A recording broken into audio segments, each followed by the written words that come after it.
ಎಲ್ಲರಿಗೂ ಶ್ರೀ ಜ್ಞಾನ ವಿಕಾಸ ಕಲಿಕಾ ಕೇಂದ್ರಕ್ಕೆ ಸ್ವಾಗತ ಅಂತ ಹೇಳ್ತಾ ಇದು ವೆರಿ ಇಂಪಾರ್ಟೆಂಟ್ ಅಂತ ನಾನು ಹೇಳಲಿಕ್ಕೆ ಇಷ್ಟಪಡ್ತೀನಿ. ಯಾಕಂದರೆ ನಮ್ಮ ಮ್ಯಾಥ್ಸ್ನವ್ರಿಗೆ GPT ತುಂಬ ಹೆಲ್ಪ್ ಆಗುತ್ತೆ. ಈ ನಾನು ಕೊಡ್ತಾ ಇರೋ ನೋಟ್ಸ್, ಈ ಕ್ಲಾಸ್ ಯಾವುದು ತ್ರಿಕೋನಮಿತಿದು. ನೆಕ್ಸ್ಟ್ CBZ ಅವ್ರಿಗಾದರೂ ಅಷ್ಟೇ, ಇದಕ್ಕೆ TETಗೆ ತುಂಬ ಹೆಲ್ಪ್ಫುಲ್ ಆಗಿದೆ. ಯಾಕೆ ಅನ್ನೋದನ್ನ ಈ ಕ್ಲಾಸನ್ನು ನೋಡ್ಕೊತ ಹೋಗ್ರಿ. ನಾನು ಕೆಲವೊಂದು ಇಂಪಾರ್ಟೆಂಟ್ ಪಾಯಿಂಟ್ಸ್ಗಳನ್ನು ಇದರಲ್ಲಿ ನೋಟ್ ಮಾಡ್ಕೊಂಡಿದ್ದೆ, ಎಕ್ಸಾಮ್ ಟೈಮಲ್ಲಿ ಹೆಲ್ಪ್ ಆಗಲಿ.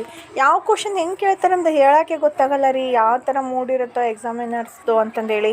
ಹಾಗಾಗಿ ನಾನು ಏನು ಮಾಡ್ಕೊಂಡಿದ್ದೀನಿ, ಇದು ವೆರಿ ಇಂಪಾರ್ಟೆಂಟ್ ನೋಟ್ಸು, ಪ್ರತಿಯೊಬ್ಬರಿಗೂ ತುಂಬ ಹೆಲ್ಪ್ ಆಗುತ್ತೆ. ನೀವು ಇದನ್ನು ಯೂಸ್ ತೊಗೊತೀರಾ ಅಂತಂದು ಹೇಳಿ ನಾನು ಇದು ಒಂಚೂರು ಎಕ್ಸ್ಪ್ಲೇನ್ ಮಾಡಲಿಕ್ಕೆ ಹೋಗ್ತಾ ಇದ್ದೀನಿ.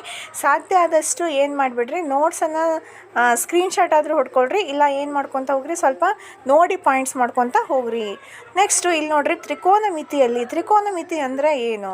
ತ್ರಿಕೋನಮಿತಿಯಲ್ಲಿ ಬರೋದು ಮೇನ್ ಏನಪ್ಪ ಅಂದರೆ ಲಂಬಕೋನ ತ್ರಿಭುಜ ಅನ್ನೋದನ್ನ ನಿಮ್ಮ ತಲೆಯಲ್ಲಿ ತೊಗೊಂಡ್ಬಿಡ್ರಿ. ಯಾವುದು? ಈ ಥರ ಲಂಬಕೋನ ತ್ರಿಭುಜ.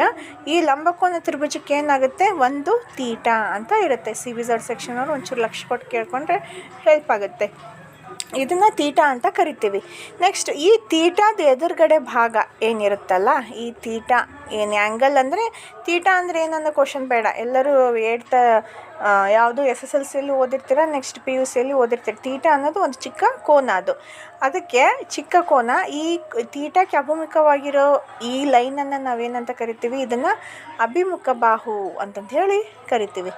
ಇದನ್ನು ನಾವು ಅಭಿಮುಖ ಬಾಹು. ಈ ತೀಟಾದ ಮೇಲಿರೋದಂತರೂ ನಿಮಗೆ ಗೊತ್ತಿರುತ್ತೆ. 90 ಡಿಗ್ರಿ ಮೇಲಿರೋದು ಯಾವುದಿದು? ವಿಕರ್ಣ. ಆಮೇಲೆ ನೆಕ್ಸ್ಟ್ ಈ ಅಭಿಮುಖ ಬಾಹು ಇವೆರಡು ಆಯ್ತಲ್ಲ, ವಿಕರ್ಣ ಆಯಿತಾ. ನೆಕ್ಸ್ಟ್ ಇದು ಏನಿದು, ಇದನ್ನು ಪಾರ್ಶ್ವಬಾಹು ಅಂತಂದೇಳಿ ಕರಿತೀವಿ, ಪಾರ್ಶ್ವಬಾಹು. ಹಾಗಾಗಿ ಇಲ್ಲೇನು ಮಾಡ್ಕೊತ ಹೋಗ್ತೀವಿ ಅಂದರೆ, ಇಲ್ಲಿ ಸುಮ್ಮನೆ ಆ್ಯಂಗಲ್ಸ್ಗಳನ್ನ ಬರೆದಿದ್ದು ನೋಡಿರಿ. AB, ಈ ABಗೆ ಯಾವ್ಯಾವ ಕನೆಕ್ಟ್ ಇದ್ದಾವೆ, ಈ AB ಶೃಂಗ ಇಟ್ಕೊಂಡ್ರೆ AB/AC. Next AB/BC, next BC/AC. ಈ ಥರ ನಾನು ಆ್ಯಂಗಲ್ಸ್ಗಳ್ನ ಬರೆದಿದ್ದೀನಿ, ಆಯಿತಾ. ಈಗ ಇದಾದ ತಕ್ಷಣ ಇವಕ್ಕೆ ರಿಲೇಟೆಡ್ ಆಗಿ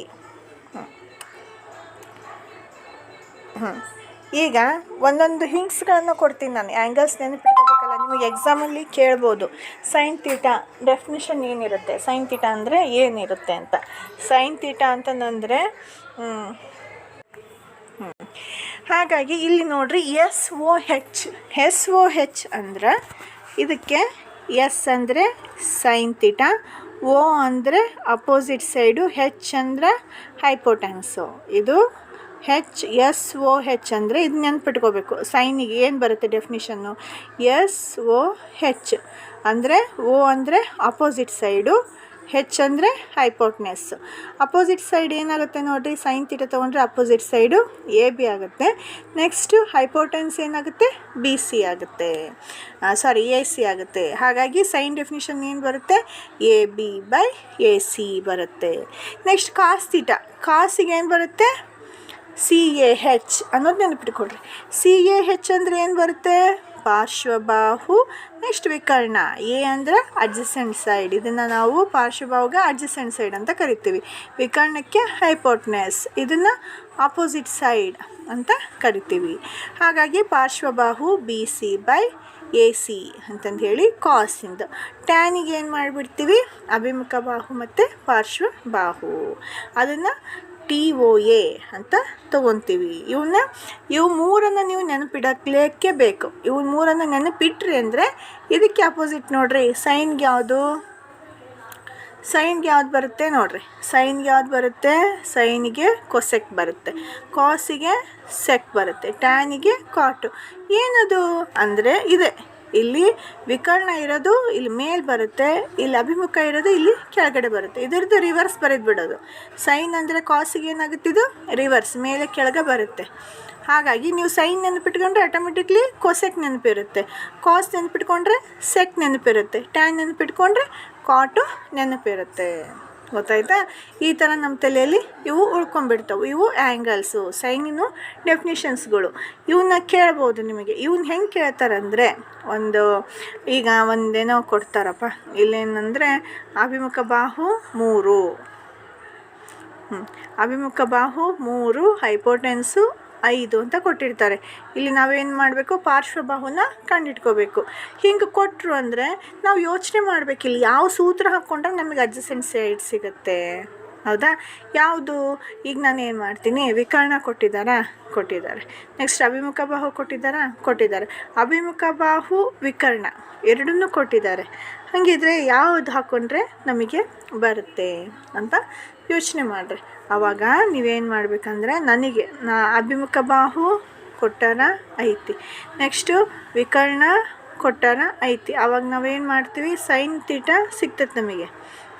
ಹಂಗಿದ್ರಾಗ ನಾವು sign ತೀಟನ ಕಂಡುಹಿಡಿತೀವಿ.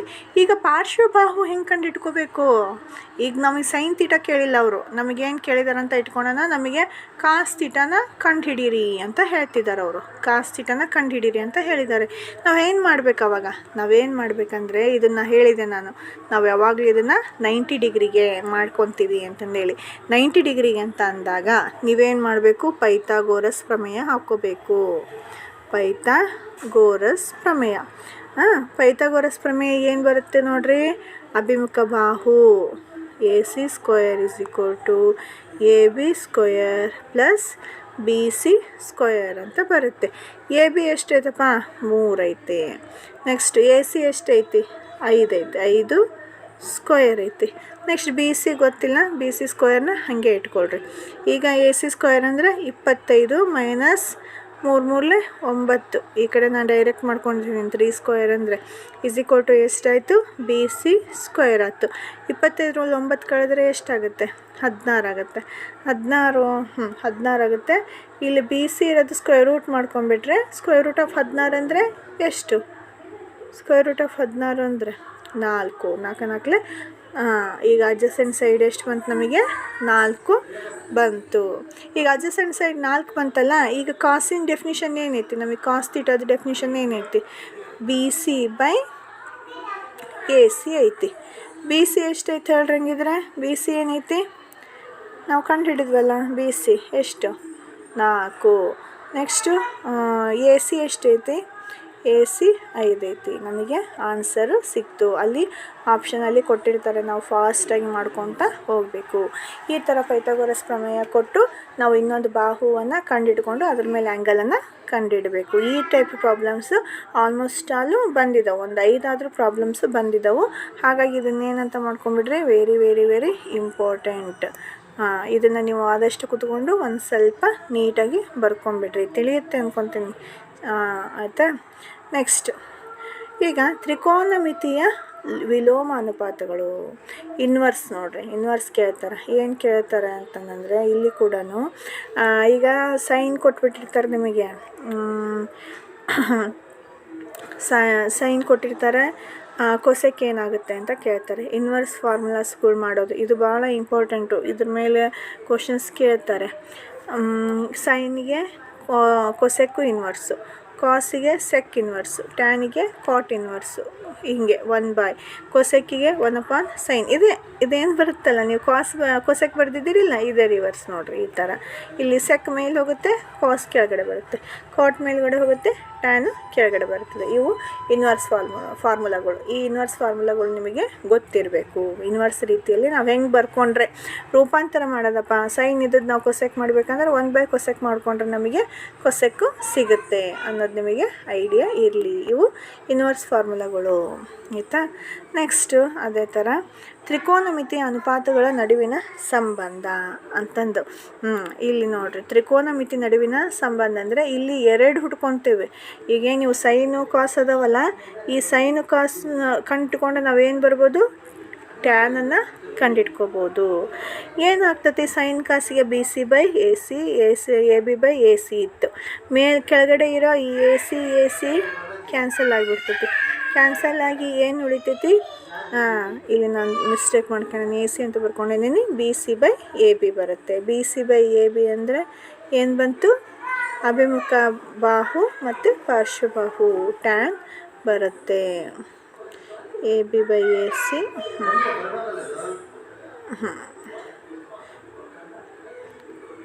Sign opposite side AB, AC. ಇಲ್ಲಿ ಆ್ಯಂಗಲ್ ಚೇಂಜ್ ಆಗಿದೆ. ಆ್ಯಂಗಲ್ ಹಾಕ್ತೀನಿ ನೋಡ್ರಿ, ಈ ಥರ ಹಾಕ್ಕೋಬೇಕು. ಏನಂದರೆ ಈಗ ತ್ರಿಭುಜನ ಹಾಕ್ಕೊಡ್ರಿ. ಆ ತ್ರಿಭುಜ ನಿಮಗೆ ಸೆಟ್ರೇಟ್ ಆಗಲ್ಲ.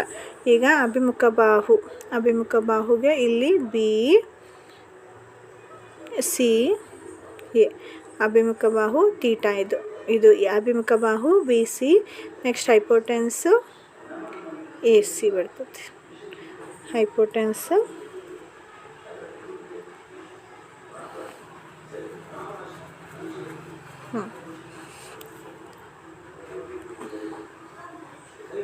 ನೆಕ್ಸ್ಟ್ ಕಾಸಿಗೆ ಇವನ್ನ ಸಿಂಪ್ಲಿಫೈ ಮಾಡಿಕೊಂಡ್ರೆ ನಮಗೆ ಏನು ಬರುತ್ತೆ, ಹೊಸ ಫಾರ್ಮುಲೆಗಳು ಬರ್ತವೆ. ನಾನು ನೋಡ್ರಿ ನಿಮಗೆ ಇನ್ನೊಂದು ಹೇಳ್ತಾ ಇದ್ದೆ, ಏನಂತಂದರೆ ಏನು ಇಂಪಾರ್ಟೆಂಟು ಇದರಲ್ಲಿ ವೆರಿ ವೆರಿ ವೆರಿ ಇಂಪಾರ್ಟೆಂಟ್ ಅಂತ ಹೇಳಿದೆ. ಜಾದ ಪದವು ಮೊದಲ ಬಳಕೆಯನ್ನು ಮಾಡಿದವರು ಯಾರು? ಜಾದ ಪದವನ್ನು ಮೊದಲು ಬಳಕೆ ಮಾಡಿದ್ರು ಅಂದರೆ ಆರ್ಯಭಟ ಈ ಪದವನ್ನು ಮೊದಲು ಬಳಕೆ ಮಾಡಿದರು.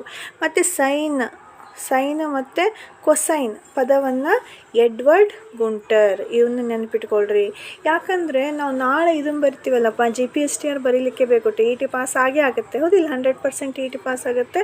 ಆಮೇಲೆ ನೆಕ್ಸ್ಟು ಇವು GPSTRಗೆ ಬಂದರೆ ಯಾವ ಕ್ವಶನ್ ಕೇಳ್ತಾರೋ ಗೊತ್ತಿಲ್ಲ. ಯಾಕಂದರೆ 25 ಮಲ್ಟಿಪಲ್ ಪಾಯಿಂಟ್ಸ್ ಇದಾವಲ್ಲ, ಅದರಲ್ಲಿ ಯಾವ್ದು ಕೇಳ್ತಾರೋ ಗೊತ್ತಾಗಲ್ಲ. ಹಾಗಾಗಿ ಪ್ರತಿಯೊಂದನ್ನು ಓದ್ಕೋಬೇಕು. ಯಾವುದು? ಸೈನ್ ಮತ್ತು ಕೊಸೈನನ್ನು ಎಡ್ವರ್ಡ್ ಗುಂಟರ್ ಅವರು ಬೆಳಕಿಗೆ ತಂದರು. ನೆಕ್ಸ್ಟು ಕಾಸ್ ಸರ್ ಜಾನ್ ಸ್ಮೋಹರ್ ಅವರು ಸಂಕ್ಷಿಪ್ತವಾಗಿ ಬಳಕೆ ಮಾಡಿದರು. ಪ್ರತಿ ಸಲ ಕೊಸೈನ್ ಅನ್ನೋಕ್ಕಾಗಂಗಿಲ್ಲ, ಅದಕ್ಕೆ ಏನು ಮಾಡಿಬಿಟ್ರು, COS ಕಾಸನ್ನು ಸರ್ ಜೋನಸ್ ಮೂರ್ ಅವರು ಸಂಕ್ಷಿಪ್ತವಾಗಿ ಬಳಕೆ ಮಾಡಿದರು.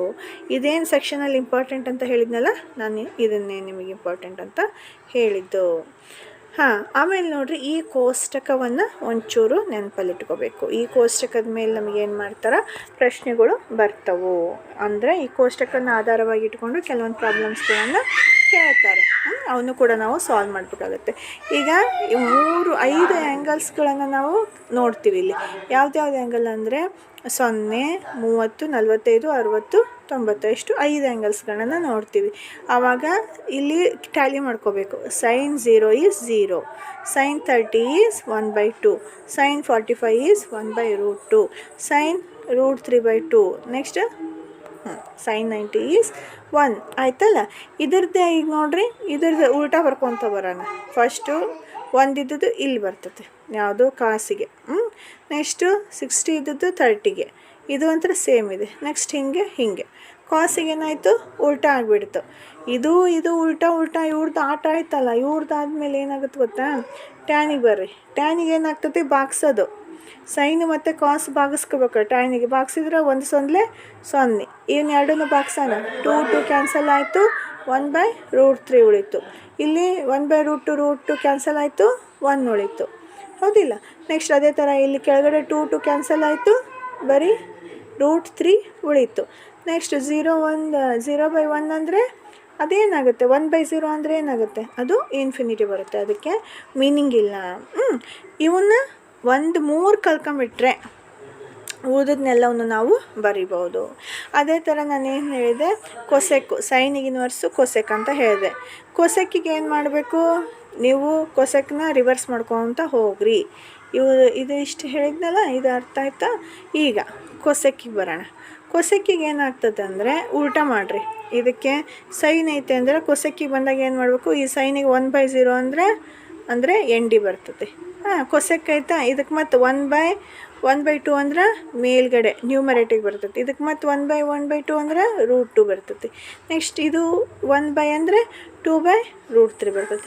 ನೆಕ್ಸ್ಟ್ ಇದು 1/1 ಅಂದರೆ 1 ಬರುತ್ತೆ.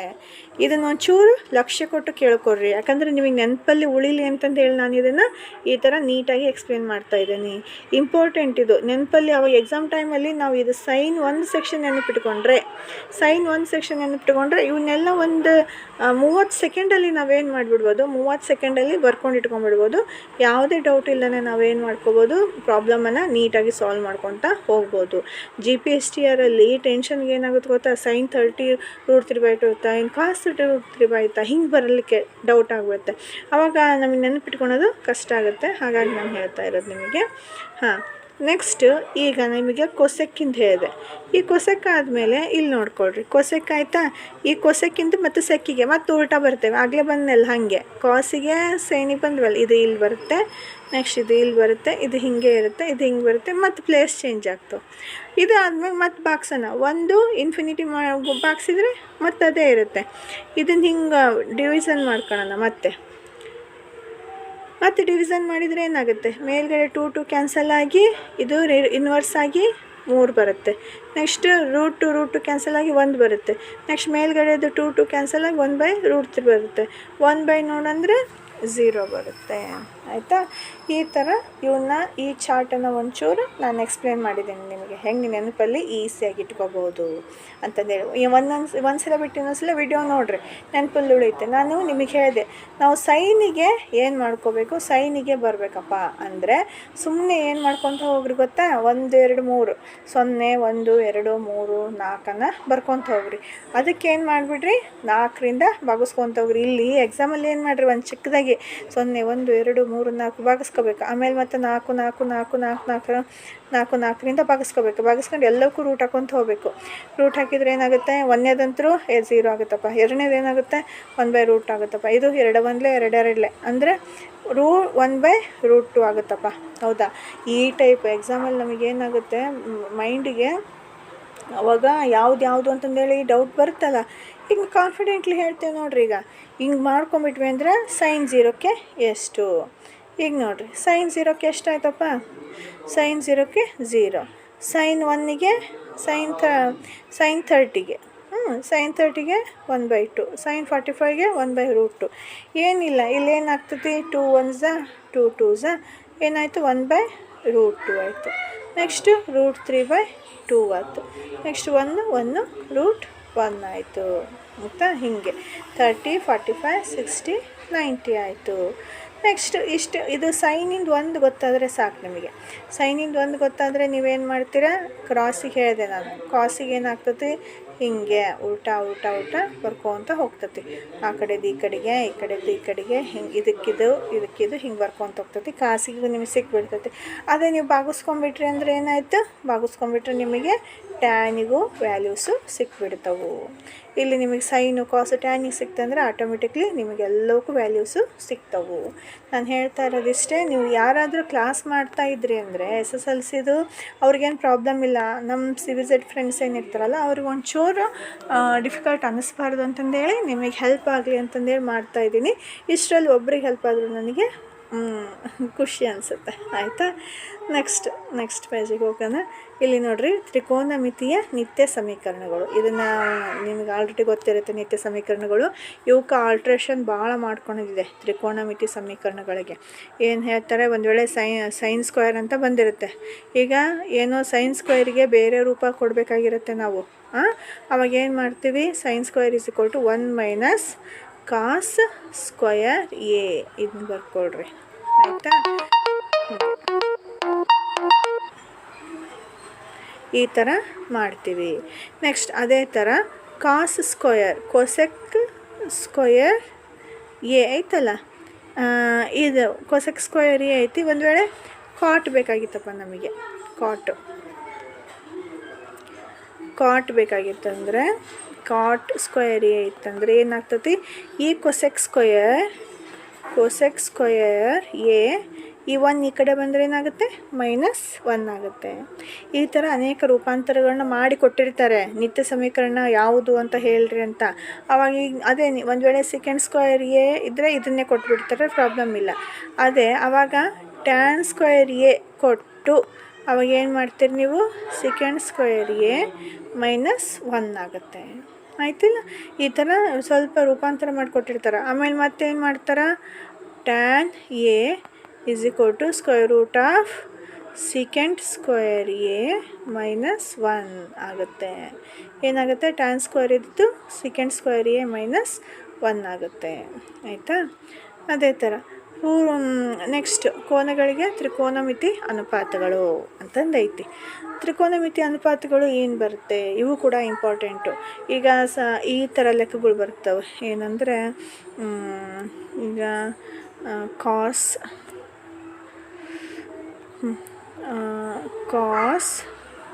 60 ಕೊಟ್ಟಾರ ಡಿವೈಡೆಡ್ ಬೈ sin 30 ಅಂತ ಕೊಟ್ಟಿರ್ತಾರೆ. ನಾವು ಇಲ್ಲೇನು ಮಾಡ್ಬೇಕು, ಇದನ್ನು ಸಿಂಪ್ಲಿಫಿಕೇಷನ್ ಮಾಡೋಕೆ ಕೊಟ್ಟಿರ್ತಾರೆ. ಅವಾಗ ಏನು ಮಾಡ್ತೀರಿ, ಕಾಸ್ 16ಗಾದರೂ ಇಲ್ಲ sin 30ಗಾದರೂ ನೀವು ಇದನ್ನು ಹಾಕ್ಕೋಬೇಕು, ಯಾವುದಿದು 90 ಡಿಗ್ರಿ ಫಾರ್ಮುಲಾ ಹಾಕೋಬೇಕು. ಕಾಸ್ 16 ಡಿವೈಡೆಡ್ ಬೈ ಸೈನ್ಗೆ ಏನು ಮಾಡ್ತೀರಾ, ಕಾಸ್ ಆಫ್ ಏನು ಸೈನ್ ಆಫ್ 90 ಮೈನಸ್ 30 ಹಾಕ್ಕೊತೀರಿ. Cos of 90 minus 30 sin of 90 minus 30 ಹಾಕ್ಕೊಂಡ್ರಿ ಅಂದ್ರೆ ಇಲ್ಲೇನಾಗ್ತದೆ, ಇದು ಚೇಂಜ್ ಆಗ್ತದೆ. ಕಾಸ್ 60 ಡಿವೈಡೆಡ್ ಬೈ ಮತ್ತು ಇದು ಕೂಡ ಸೈನ್ ಅಂದರೆ ಚೇಂಜ್ ಕಾಸ್ 60, ಎರಡು ಕಾಸ್ 60 ಕ್ಯಾನ್ಸಲ್ ಆಗಿ ಬೆಲೆ 1 ಬರುತ್ತೆ. ಈ ಥರ ಲೆಕ್ಕಗಳು 100% ಒಂದಾದರೂ ಇದ್ದೇ ಇರುತ್ತೆ ತ್ರಿಕೋನಮಿತಿಯಲ್ಲಿ ಕೇಳಿದಾಗ. ಅವಾಗ ಏನು ಮಾಡ್ಕೋಬೇಕು, ಇದು ಆ್ಯಂಗಲನ್ನು ನೋಡ್ಕೋಬೇಕು ನಾವು. ಕಾಸಿಗೆ ಆಲ್ಮೋಸ್ಟ್ ಆಲ್ ಕ್ಯಾನ್ಸಲ್ ಆಗೋ ಥರನೇ ಅವ್ರು ಏನು ಮಾಡಿರ್ತಾರೆ, ನಮಗೆ ಕ್ವಶನನ್ನು ಕೇಳಿರ್ತಾರೆ. ಅದ್ರ ಮೇಲ್ಗಡೆ ನಾವೇನು ಮಾಡ್ಕೊಳ್ಳೋಣ, ಲೆಕ್ಕಗಳನ್ನು ಮಾಡ್ಕೊಳ್ಳೋಣ. ನಾನು ಸಾಧ್ಯ ಆದಷ್ಟು ವೈಯಕ್ತಿಕ ಕ್ಲಾಸ್ಗಳನ್ನು ಸಪ್ರೇಟ್ ಕ್ಲಾಸ್ಗಳನ್ನ ಹೇಳ್ತೀನಿ ಅಂತ ಹೇಳಿದ್ನಲ್ಲ, ಆವಾಗ ಹೇಳ್ತೀನಿ. ನಿಮಗೆ GPSTRಗೆ 100% ಹೆಲ್ಪ್ ಆಗುತ್ತೆ ಅಂತ ನಾನು ಅಂದ್ಕೊಂಡಿದ್ದೀನಿ. ನೆಕ್ಸ್ಟು ಎತ್ತರಗಳು ಹಾಗೂ ದೂರಗಳು ಅಂತಂದು ಕೊಟ್ಟಿರ್ತಾರೆ. ಇಲ್ಲಿ ನಾವು ಇದ್ರ ಮೇಲೆ ಥೆರಾಟಿಕಲ್ ಪ್ರಾಬ್ಲಮ್ಸ್ಗಳು ಬರ್ತವೆ. ಒಂದೊಂದು ಪ್ರಾಬ್ಲಮನ್ನು ಬಿಡಿಸಿದಾಗಲೇ ನಿಮಗೆ ಅರ್ಥ ಆಗೋದು. ಚೆನ್ನಾಗಿದ್ದಾವೆ ಇವೆಲ್ಲ ಪ್ರಾಬ್ಲಮ್ಸ್ಗಳು. ಸಾಧ್ಯ ಆದಷ್ಟು SSLCಗೆ ಟೀಚ್ ಮಾಡೋರಿಗೆಲ್ಲ ಈಸಿ ಅನಿಸುತ್ತೆ. ಈ ಲೆಕ್ಕ ಇವನ್ನ ಕೇಳೋದು ಕಷ್ಟ, ಆದರೆ ದೃಷ್ಟಿ ರೇಖೆ ಅಂದ್ರೇನು, ಉನ್ನತ ಕೋನ ಅಂದ್ರೇನು, ಅವನತ ಕೋನ ಅಂದ್ರೇನು ಅಂತ 100% ಕೇಳ್ತಾರೆ. ಹೌದಾ? ಇಲ್ಲೇನಾಗ್ತದೆ, ವ್ಯಕ್ತಿಯ ಎತ್ತರ, ಪ್ರತಿಯೊಂದು ಎತ್ತರದ, ಮರದ ಎತ್ತರ, ಇವುಗಳನ್ನು ಅಳತೆ ಪಟ್ಟಿಯಲ್ಲಿ ಬಳಸಿಕೊಂಡು ಇದನ್ನು ನೇರ ಅಳತೆ ಅಂತಂದೇಳಿ ಕರಿತೀವಿ. ಅಂದರೆ ನೇರ ಎತ್ತರ, ಪ್ರತಿಯೊಂದು ಎತ್ತರಗಳನ್ನು ಉದ್ದಕ್ಕೆ ಇರೋದನ್ನ ನಾವೇನಂತ ಕರಿತೀವಿ, ನೇರ ಎತ್ತರ ಅಂತಂದೇಳಿ ಕರಿತೀವಿ. ಆಯಿತಾ? ದೃಷ್ಟಿ ರೇಖೆ ಅಂದರೆ ಒಬ್ಬ ಮನುಷ್ಯ, ಇಲ್ಲಿ ನೋಡ್ರಪ್ಪ, ಇಲ್ಲೊಂದು ಮರ ಐತೆ, ಇಲ್ಲಿ ಮನುಷ್ಯ ಅದಾನಿಲ್ಲಿ, ಒಬ್ಬ ಮನುಷ್ಯ ನಿಂತ್ಕೊಂಡಾನ. ಈ ಮನುಷ್ಯ ಏನು ಕಾಣಿಸ್ತಲ್ಲ, ಅವನು ನೇರವಾಗಿ ನೋಡಿದರೆ ಏನು ಕಾಣಿಸ್ತಲ್ಲ, ಅದನ್ನು ನಾವು ದೃಷ್ಟಿ ರೇಖೆ ಅಂತ ಕರಿತೇವೆ. ನಾವು ಹಿಂಗೆ ಅದೇ ತಲೆ ಎತ್ತಿ ಅದರ ಉತ್ತರದ ಶಿಖರವನ್ನು ನೋಡ್ತವಲ್ಲ, ಅದನ್ನು ನಾವೇನಂತ ಕರಿತೀವಿ, ಅದನ್ನು ಉನ್ನತ ಕೋನ ಅಂತ ನೋಡ್ತೀವಿ. ಅವನು ದೃಷ್ಟಿಕೋನಕ್ಕಿಂತ ಹಿಂಗೆ ಕೆಳಗಡೆ ನೋಡ್ತಾ ಇದ್ದ ಅಂದರೆ, ಇಲ್ಲೇನೋ ನೀರಲ್ಲಿ ಅವನು ಪ್ರತಿಬಿಂಬನೋ ಒಂದು ಸ್ತಂಭದ ಪ್ರತಿಬಿಂಬನೋ ನೋಡ್ತಾ ಇದ್ದ ಅಂದರೆ, ಈ ಕೋನವನ್ನೇನಿರ್ತೈತಲ್ಲ ಅದನ್ನು ನಾವು ಅವನತ ಕೋನ ಅಂತಂದೇಳಿ ಕರಿತೀವಿ. ಇದನ್ನು ಧ್ವಜದ ಮೇಲ್ಗಡೆ ಇರೋದನ್ನು ಉನ್ನತ ಕೋನ, ನೇರವಾಗಿರೋದನ್ನು ದೃಷ್ಟಿ ರೇಖೆ, ಕೆಳಗಡೆ ಇರೋದನ್ನು ನಾವೇನಂತ ಕರಿತೀವಿ, ಅವನತ ಕೋನ ಅಂತಂದೇಳಿ ಕರಿತೀವಿ. ಆದಷ್ಟು ಇವನ್ನ ಡೆಫಿನಿಷನ್ಸ್ಗಳನ್ನ ಬರ್ಕೊಳ್ರಿ. ಮೇಲೆ ಈ ಕ್ರಿಯೆಯಲ್ಲಿ ಅಡ್ಡರೇಖೆ ಮತ್ತು ದೃಷ್ಟಿರೇಖೆ ನಡುವೆ ಕೋನ ಉಂಟಾದರೆ ಇದೇ ಉನ್ನತ ಕೋನ ಆಗುತ್ತೆ. ಇದೇನು ದೃಷ್ಟಿರೇಖೆ ಇದೆ ಅಲ್ಲ, ಈ ದೃಷ್ಟಿರೇಖೆಯಿಂದ ಮತ್ತು ಉನ್ನತ ಕೋನಕ್ಕೆ ಇರೋದನ್ನು ನಾವು ಉನ್ನತ ಕೋನ ಅಂತ ಕರಿತೇವೆ. ದೃಷ್ಟಿರೇಖೆಯಿಂದ ಕೆಳಗಡೆ ಇರೋದನ್ನು ನಾವು ಅವನತ ಕೋನ, ಅಡ್ಡರೇಖೆಯಿಂದ ದೃಷ್ಟಿರೇಖೆಯಿಂದ ಕೆಳಗೇನಿರ್ತೈತಲ್ಲ ಅದನ್ನು ಅವನತ ಕೋನ ಅಂತಂದೇಳಿ ಕರಿತೀವಿ. ಸಾಧ್ಯ ಆದಷ್ಟು ಇದು ತ್ರಿಕೋನಮಿತಿ ಪಾಠದಲ್ಲಿ ಇಷ್ಟು ಕ್ವಶನ್ಸ್ಗಳು ಬಂದಿದ್ದವು. ಇದಕ್ಕೆ ಸಂಬಂಧಪಟ್ಟದಂಗೆ ಲೆಕ್ಕಗಳು ಬರ್ತಿರ್ತವೆ. ಸಾಧ್ಯ ಆದಷ್ಟು ಒಂದೊಂದು ಲೆಕ್ಕಗಳನ್ನು ನಾನು ನಿಮಗೆ ಬಿಡಿಸಿ ಎಕ್ಸ್ಪ್ಲೇನ್ ಮಾಡ್ತೀನಿ. ಆಯಿತಾ? ಎಲ್ಲ ಪಾಯಿಂಟ್ಸ್ಗಳ ಮೇಲೆ ಮಾಡ್ತೀನಿ. ನೀವು ನನಗೆ ಹೆಲ್ಪ್ ಆದರೆ ಲೈಕ್ ಮಾಡಿರಿ, ಶೇರ್ ಮಾಡಿ, ಸಬ್ಸ್ಕ್ರೈಬ್ ಮಾಡಿರಿ, ನಿಮ್ಮ ಫ್ರೆಂಡ್ಸ್ಗೆ ಕಳಿಸ್ರಿ. ಈ ಟೈಪು ಚಿಕ್ಕದಾಗಿ ನೋಟ್ಸ್ ಮಾಡ್ಕೊಳ್ರಿ. ಎಕ್ಸಾಮ್ ಟೈಮಲ್ಲಿ ಹೋಗಬೇಕಾದ್ರೆ ಕನ್ಫ್ಯೂಷನ್ ಇರೋಂಗಿಲ್ಲ. ಒಂದು ಬಿಟ್ಟು ಒಂದು ಸಲ ಇವನ್ನ ನೋಡ್ಕೊಂಬಿಟ್ರೆ ಅಂದರೆ ಪರ್ಫೆಕ್ಟ್ ಆಗ್ತೀರಾ. ಸಾಧ್ಯ ಅಷ್ಟು ನಾನು ಹೇಳಿದ್ನಲ್ಲ, ಜಾನ್ನ ಕಂಡುಹಿಡಿದವ್ರು ಯಾರು, ಸೈನ್ ಥೀಟಾ ಕಾಸ್ ಥೀಟಾ ಬೆಳಕಿಗೆ ತಂದವ್ರು ಯಾರು, ಇವನ್ನೆಲ್ಲ ಒಂಚೂರು ನೆನಪಲ್ಲಿ ಇಟ್ಕೊಳ್ರಿ. ನಾವು ಹೆಂಗಾದರೂ ಮಾರ್ಕ್ಸ್ ತೆಗಿಬೇಕನ್ನೋ ಹಠ ಇರ್ತೈತಲ್ಲ, ಹಂಗಾಗಿ ನಾವು ಏನು ಬೇಕಾದರೂ ಓದ್ಕೊಂಡು ನೆನಪಿಟ್ಕೊಂಡು ಇಟ್ಕೋಬೇಕು. ಆಮೇಲೆ ಎಲ್ಲ ವಿಡಿಯೋ ನೋಡಿದ ತಕ್ಷಣ 1 ರಿಂದ 2 ನಿಮಿಷ ಕೂತ್ಕೊಂಡು ರಿಕಾಲ್ ಮಾಡಿರಿ, ನಾನು ಏನೇನು ಹೇಳಿದ್ದೇನೆ ಅನ್ನೋದು ನಿಮ್ಮ ತಲೆಯಲ್ಲಿ ಉಳಿಯುತ್ತೆ. ನಿಮಗೆ ಎಕ್ಸಾಮಲ್ಲಿ ಹೆಲ್ಪ್ ಆಗುತ್ತೆ. ಇವನ್ನೆಲ್ಲ ಪಾಯಿಂಟ್ಸ್ಗಳ್ನೇನು ಹೇಳಿದ್ನಲ್ಲ, ಯಾವ ಥರ ನೆನಪಿಟ್ಕೋಬೇಕಂತ, ಇವನು ಒಂಚೂರು ನೆನಪಿಟ್ಕೊಳ್ರಿ. ನಾನು ಹೇಳಿದ್ದಕ್ಕೆ ಸಾರ್ಥಕ ಆಗುತ್ತೆ ಅಂತ ಅಂದ್ಕೊತೀನಿ. ಬಾಯ್. ನೆಕ್ಸ್ಟ್ ವಿಡಿಯೋ ಜೊತೆಗೆ ಜಾಯಿನ್ ಆಗ್ತಿದ್ದೀನಿ. ಚೆನ್ನಾಗಿ ಓದ್ರಿ. ಆಲ್ ದ ಬೆಸ್ಟ್ ಎಲ್ಲರಿಗೂ.